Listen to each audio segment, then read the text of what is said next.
Well, now to sport, and Alistair's here. He's been to Swindon town today. Important game for them tonight. So what's the manager been saying?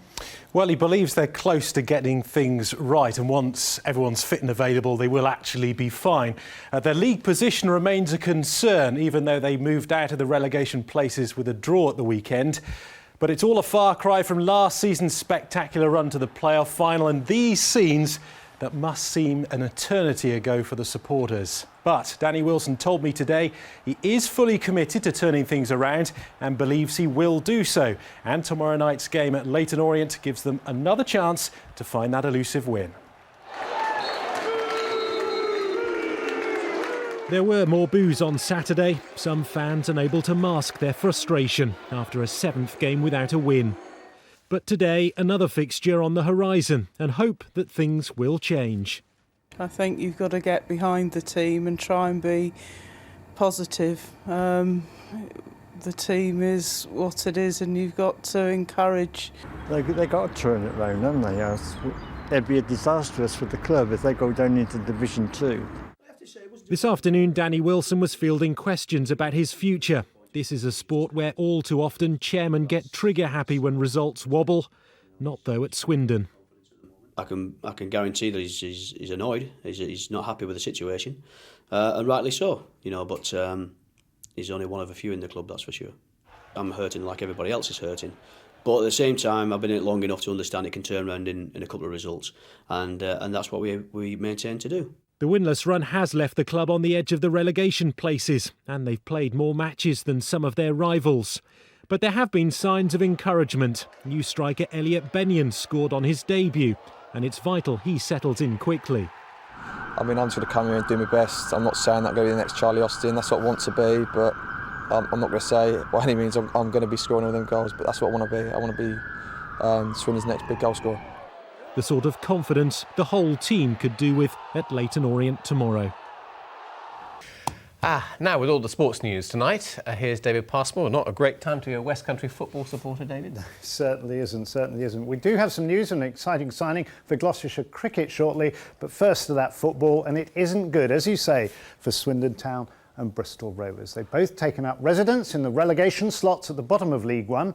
It's a tough time for both managers. Swindon boss Danny Wilson seems to be running out of options, while for the new man in charge at Rovers, it was a fourth defeat in a row. The two decisive goals may have come in stoppage time, but the new Bristol Rovers manager has admitted that things aren't good. After Rochdale took the lead, Rovers equalised with 11 minutes to go through Will Hoskins, his 15th league goal of the season. 90 minutes gone, a point seemed safe, but then a hint of offside as Jean-Louis Akpa-Akpro made it 2-1. Then Matt Dunn added insult to defeat with a second stoppage time strike. Swindon's misery all came in the first half as they slumped to 3 down inside 33 minutes. A thrashing seemed on the cards, but Swindon did prevent further damage. Rovers' new manager can claim he's inherited his squad. For the Swindon boss, it's all his own work, and he's struggling for answers. Orient came into the match on the back of some impressive form, whilst opponents Swindon were going backwards in the league, winless in 7 games, with 4 of those matches defeats. It only took 12 minutes for the home side to strike. Dean Cox hitting Orient's free kick beyond Phil Smith, his 7th of the season. Swindon belied their form throughout and created some good chances. Matt Ritchie was unlucky here to see his strike clatter the post, having beaten the Orient keeper Jamie Jones. Just past the half hour, the O's had doubled their lead. An inviting cross was met by Scott McLeish, and after Smith could only parry the header, Alex Revell was alert and bundled the ball over the line to score against his former club. It's his 14th goal of the campaign, although there was some suspicion of a push on Swindon's defender Andy Frampton. The points virtually sealed just a minute later with a sublime goal from the home side. Revell and McLeish combined to release Stephen Dawson, who still had some work to do before firing home his 2nd of the season and make the scoreline 3-0 after just 32 minutes. Swindon kept pushing though, and Michael Rose made Jones have to fully stretch to keep out this free kick shortly before half-time. Robin's best chance of a less eventful second period fell at the feet of defender Paul Gaddis, who had perhaps too much time with this effort, which he ballooned over the crossbar.